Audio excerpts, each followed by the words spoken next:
দে। খাবে? হ্যাঁ।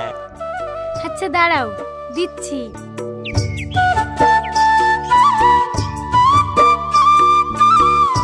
এই নাও। হেই পাগলা, তুই এইভাবে প্রতিদিন ফিতে ফিতে রস খেয়ে চলে আসিস কিনা রে?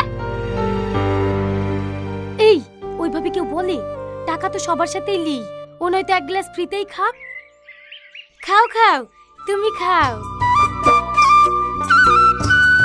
কিরে শ্যামলি, আজ এত সকাল সকাল রস নিয়ে ফেলেছি।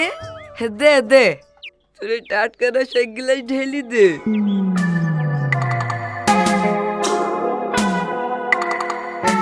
এলেন।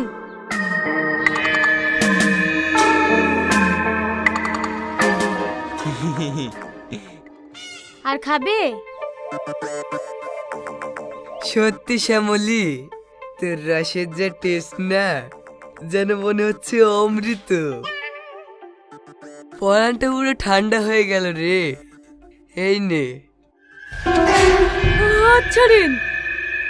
তোকে দেখে আমার খুব কষ্ট হয় জানিস।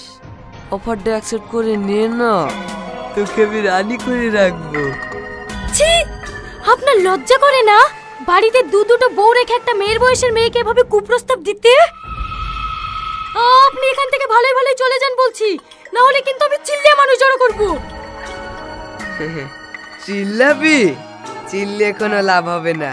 তুই তো ভালো করেই জানিস এই গ্রামের মড়ল আমি। আমার কথাই শেষ কথা। চ, তোকে আমার 3 নম্বর রানী বানাবো। ছাড়েন বলছি। ভেবেছিলাম তোকে রানী বানাবো, কিন্তু না, তুই রানী হওয়ার